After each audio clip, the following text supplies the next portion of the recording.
Hi dear parents. So next ನನ್ನ ಈ ವಿಡಿಯೋದಲ್ಲಿ ನಾನು ಹೇಳಲಿಕ್ಕೆ ಹೋಗೋ ಟಾಪಿಕ್ ಮಕ್ಕಳದು ಸ್ಪೀಚ್ ಇದು ಕ್ಲಾರಿಟಿ ಬಗ್ಗೆ.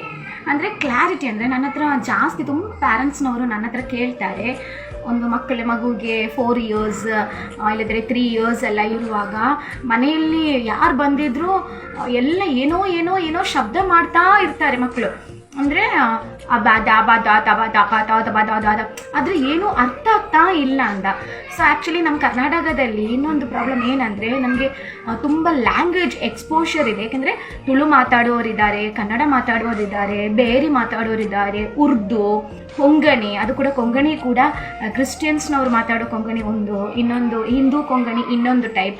ಸೊ ಹಾಗೆ ಪ್ಯಾರೆಂಟ್ಸ್ನವರಿಗೆ ಟೆನ್ಷನ್ ಆಗ್ತದೆ. ಯಾಕಂದರೆ ಇನ್ನೂ ಅವಳು ಸ್ವಲ್ಪ ಹೊರಗಡೆ ಮನೆಯಲ್ಲಿ ಪಕ್ಕದ ಮನೆಯವರು ಬರ್ತಾರೆ, ಹಾಗೆ ಅವಳು ತುಳು ಕೇಳ್ತಿದ್ದಾಳೆ, ಹಾಗೆ ಇನ್ನೂ ಮಾತಾಡೋದು ಕನ್ಫ್ಯೂಷನ್ ಆಗಿ ಮಿಕ್ಸ್ ಆಗಿ ಮಾತಾಡ್ತಿದ್ದಾಳ ಅಂತ ಅಂದ್ಕೊಂಡು ತುಂಬ ಟೆನ್ಷನ್ ತಗೊಳ್ತಾರೆ ಪ್ಯಾರೆಂಟ್ಸ್.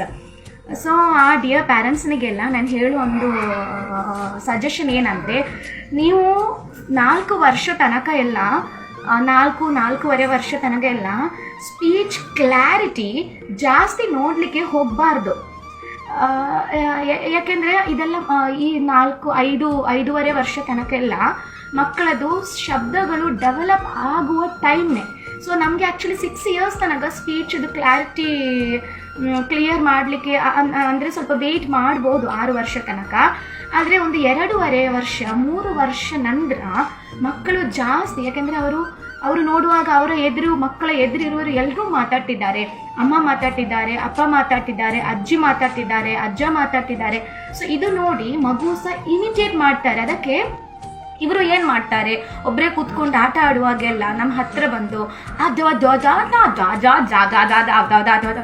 ಸೊ ಆ್ಯಕ್ಚುಲಿ ನಾವು ಹೇಳುವುದು ಮಕ್ಕಳು ಇಮಿಟೇಟ್ ಮಾಡೋದೆ, ಆದರೆ ಸ್ಪೀಚ್ ಕ್ಲಿಯರ್ ಇರಲ್ಲ. ಸೊ ಈ ಒಂದು ಸ್ಕಿಲ್ ನೋಡಿ ನೀವು ಪ್ಯಾರೆಂಟ್ಸ್ನವರು ಯಾರೂ ಟೆನ್ಷನ್ ಆಗಬೇಡಿ. ಇದಕ್ಕೆ ನಾವು ಆ್ಯಕ್ಚುಲಿ ಜಾರ್ಗನ್ ಸ್ಟೇಜ್ ಇಲ್ಲದ್ರೆ ಜಾರ್ಗನ್ ಸ್ಪೀಚ್ ಅಂತ ಹೇಳೋದು. ಆ ಒಂದು ಮಕ್ಕಳ ಡೆವಲಪ್ಮೆಂಟಲ್ಲಿ ಸ್ಪೀಚ್ ಡೆವಲಪ್ ಆಗುವಾಗ, ಮಾತಾಡಲಿಕ್ಕೆ ಶುರು ಆಗುವಾಗ ಮಕ್ಕಳದು ಸ್ಪೀಚ್ ಈ ಥರನೇ ಇರೋದು. ಸೊ ನೀವು ಪ್ಯಾರೆಂಟ್ಸ್ನವರು ನಿಮಗೆ ವೆಯ್ಟ್ ಮಾಡ್ಬೋದು. ಹೇಗೂ ಈ ಒಂದು ಜಾರ್ಗನ್ ಸ್ಪೀಚ್ ಒಂದು 6 months ತನಕ ಎಲ್ಲ 6 months 1 year ಎಲ್ಲ ಆಗುವಾಗ ಮೆಲ್ಲ ನಮಗೆ ಕೆಲವು ವರ್ಡ್ಸ್ ಕ್ಲಿಯರ್ ಆಗಿ ಕೇಳ್ತದೆ. ಸೊ ಅಷ್ಟೊತ್ತು ನಿಮಗೆ ವೆಯ್ಟ್ ಮಾಡ್ಬೋದು, ಏನೂ ಟೆನ್ಷನ್ ಆಗಬೇಡಿ. ಸೊ ಮಕ್ಕಳು ಈ ಥರ ಮಾತಾಡುವಾಗ ನೀವು ಸಹ ಈ ಒಂದು ಸ್ಪೀಚನ್ನ ಎನ್ಕರೇಜ್ ಮಾಡಬೇಕಂದ್ರೆ, ಮಗು ಯಾವ ವಿಷಯ ನೋಡಿ ಇಲ್ಲದ್ರೆ ಎಂತ ನೋಡಿ ಈ ಥರ ಈ ಥರ ಮಾಡ್ತಾ ಇದ್ವಿ, ಆ ವಿಷಯ ನೀವು ಕ್ಲಿಯರ್ ಆಗಿ ಹೇಳಿ. ಹೌದು, ಅವನು ಅದು ತೆಗೀತಿದ್ದಾನೆ, ಅದು ತೆಗಿಬಾರ್ದಂತ ಹೇಳಬೇಕು. ತೆಗಿಬಾರ್ದು.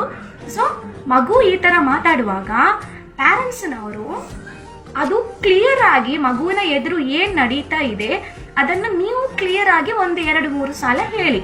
ಸೊ ಡೈರೆಕ್ಟ್ಲಿ ಏನು ಕರೆಕ್ಟ್ ಮಾಡಲಿಕ್ಕೆ ಸಹ ಹೋಗಬಾರ್ದು, ಆ ಒಂದು ಸ್ಕಿಲ್ಲಿನ ಸ್ಟಾಪ್ ಮಾಡಲಿಕ್ಕೆ ಸಹ ಹೋಗಬಾರ್ದು. ಅದು ಒಳ್ಳೆಯದೊಂದು ಸ್ಕಿಲ್ಲೇ. ನಾವು ಆ್ಯಕ್ಚುಲಿ ಆ ಸ್ಕಿಲ್ನ ಸ್ವಲ್ಪ ಬೂಸ್ಟಪ್ ಮಾಡಬೇಕು. ಸೊ ಈ ಒಂದು ಸ್ಕಿಲ್ ನಾನು ಹೇಳಿದ್ರಲ್ಲ, 1 year ತನಕ ವೆಯ್ಟ್ ಮಾಡಿ ಒಂದು 5.5 years ಆಗುವಾಗ ಕೂಡ ಇದೇ ಥರನೇ ಮಾಡ್ತಾ ಇದೆ, ಏನೂ ಕ್ಲಿಯರ್ ಆಗ್ತಾ ಇಲ್ಲ, ಆವಾಗ ಒಂದು ಥೆರಪಿಸ್ಟಿನ, ಸ್ಪೀಚ್ ಲ್ಯಾಂಗ್ವೇಜ್ ಪಥಾಲಜಿಸ್ಟಿನ ಒಂದು ಕನ್ಸಲ್ಟೇಷನ್ ನಮಗೆ ಒಂದು ಮಾಡ್ಬೋದು. ಸೊ ಪ್ಯಾರೆಂಟ್ಸ್ನವರು ಯಾರೂ ಟೆನ್ಷನ್ ಆಗಬೇಡಿ. ಈ ಥರ ಒಂದು ಸ್ಕಿಲ್ ಇದೊಂದು ಒಳ್ಳೆಯದೊಂದು ಸ್ಕಿಲ್. ಯಾಕೆಂದರೆ ಅದು ಕಾನ್ಸನೆನ್ಸ್ ಅಂದರೆ ತ ನ ಕ ಆ ಶಬ್ದಗಳೆಲ್ಲ ಅದು ಡೆವಲಪ್ ಆಗಲಿಕ್ಕೆ ಸಹ ಹೆಲ್ಪ್ ಆಗ್ತದೆ. ಅದು ಕೂಡ ಮಗುವಿನ ಓರಲ್ ಮೋಟೋ ಸ್ಟ್ರೆಂತ್ ಈ ಥರ ಸ್ಪೀಚ್ ಮಾಡುವಾಗ ತುಂಬ ಇಂಪ್ರೂವ್ ಆಗ್ತದೆ. ಸ್ಪೀಚ್ ಡೆವಲಪ್ಮೆಂಟಲ್ಲಿ ಸ್ಪೀಚ್ ಆ್ಯಂಡ್ ಲ್ಯಾಂಗ್ವೇಜ್ ಡೆವಲಪ್ಮೆಂಟಲ್ಲಿ ಒಂದು ಇಂಪಾರ್ಟೆಂಟ್ ಸ್ಟೇಜೇ ಇದು. ಸೊ ಏನಾದರೂ ಡೌಟ್ಸ್ ಇದ್ದರೆ ನನಗೆ ಕಾಂಟ್ಯಾಕ್ಟ್ ಮಾಡ್ಬೋದು, ನನ್ನ ಹತ್ರ ಕೇಳ್ಬೋದು. Thank you.